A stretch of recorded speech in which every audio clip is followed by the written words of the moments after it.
रमन सिंह जी,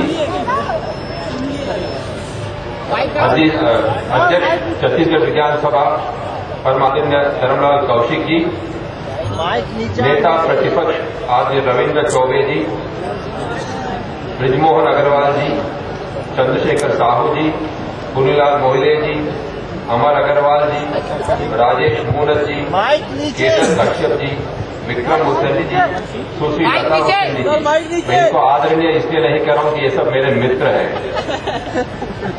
मुख्य सचिव Joy woman जी, DGP Biswaranjan जी, वीरेंद्र गोयल जी, समस्त अधिकारीगण, देवियों और सज्जनों, छत्तीसगढ़ राज्य बने 9 बरस हो गए हैं।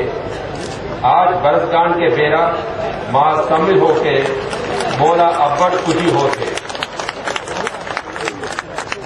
सबले पहली मैं आज यहाँ रहिया सबो जन ला बधाई देवत हूँ। मैं यहाँ प्रार्थना करता हूँ कि हमार 9 साल के छत्तीसगढ़ हर दिन और आगे बढ़ी और विकास व देश के सबले अग्रिम पंक्ति में स्थान बना ली। मोला विश्वास है कि जन आगे बढ़ाए हर अपना पूरा सहयोग दे। आयोजन ले साहित्य, पर्यटन, कृषि और उद्योग ला बढ़ावा मिलते। मैं मनाता हूं कि यहाँ रहविया सबो जन के जीवन में खुशहाली, शांति और समृद्ध होगी। छत्तीसगढ़ की माटी सहजता, सद्भावना और सांस्कृतिक विरासत से सुवासित है। युग बीते लेकिन यह भावनाएं अपनी विशिष्ट पहचान के साथ आज भी कायम है।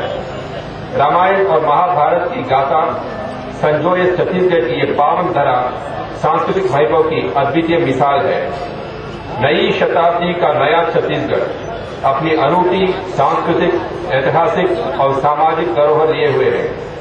सांस्कृतिक दृष्टि से इसकी अपनी अलग और जीवंत पहचान है। छत्तीसगढ़ कला और संस्कृति की दृष्टि से समृद्ध है।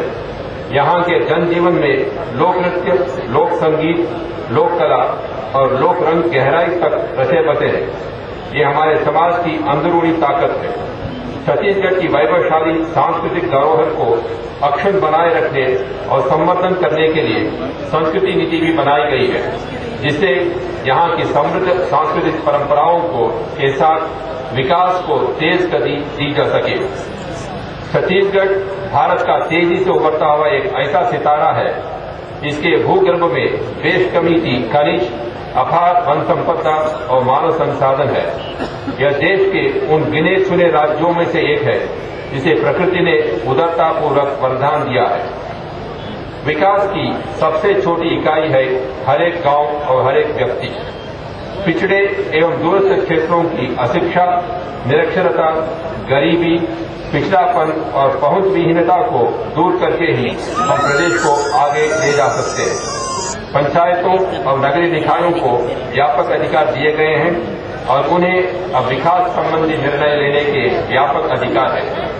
मेरा नागरिकों से आग्रह है कि वे विकास के लिए अपनी सक्रिय भागीदारी बढ़ाएं। विकास दर को गति देने, ऊंचा उठाने और लक्षित स्तर तक पहुंचाने के लिए मानव संसाधन को विकास की सर्वाधिक महत्वपूर्ण भूमिका है। शिक्षा पहला ऐसा क्षेत्र है जो विकास के आधार को मजबूती प्रदान करता है। इसके लिए शिक्षा की गुणवत्ता उच्च स्तरीय बनाने के साथ वैज्ञानिक सोच को बढ़ावा देना होगा। भूमंडलीकरण के इस दौर में विकास का लाभ सभी वर्ग और लोगों को पहुंचाने के लिए हमें सबसे पहले शिक्षा पर ध्यान देने की जरूरत है। प्रदेश की 80% जनसंख्या कृषि पर निर्भर है। किसानों का हित और खाद्य सुरक्षा हमारी प्राथमिकताओं में है। आम नागरिकों के लिए खाद्य सुरक्षा अत्यंत अहम मुद्दा है। शासन द्वारा जनता को खाद्य सुरक्षा उपलब्ध कराने के लिए समय समय पर विभिन्न योजनाएं चलाई जाती हैं। यह भी सुनिश्चित करना होगा कि जरूरतमंद लोग ही इस योजना के लाभान्वित हो सके। स्वास्थ्य के क्षेत्र में यह सुनिश्चित करना होगा कि लोगों को स्वच्छ पेयजल उपलब्ध हो और पानी की निकासी की समुचित व्यवस्था हो। ग्रामीण क्षेत्र में निवासरत गरीब एवं जरूरतमंदों को उसी स्थान पर दवाइयां एवं चिकित्सा सुविधाएं मिल सके, यह हमारी प्राथमिकता में से होनी चाहिए। बढ़ता हुआ प्रदूषण एक प्रमुख समस्या है। आने वाली पीढ़ियां इस पर्यावरण प्रदूषण के लिए हमें दोषारोपित करेगी। इसलिए मैं आग्रह करता हूं कि इस समस्या को हम गंभीरता से सुलझाएं। इस अवसर पर मैं कहना चाहूंगा कि राज्य के विकास के लिए तय की गई रणनीति एवं कार्यक्रमों में समुचित संचालन में जन सामान्य की भागीदारी अत्यंत जरूरी है। हमें उनकी अपेक्षाओं और आकांक्षाओं के अनुरूप कार्यक्रमों को तय करना है और लागू कर उन्हें लाभान्वित करने का प्रयास करना है। शिक्षा, स्वास्थ्य, खाद्य सुरक्षा, पर्यावरण सहित अन्य क्षेत्रों में तेजी और गंभीरता से हम काम करेंगे।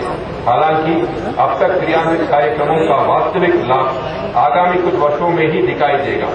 मैं उम्मीद करता हूं कि आप सभी शासन के साथ अपनी भागीदारी सुनिश्चित कर राज्य के उत्थान में मदद करेंगे।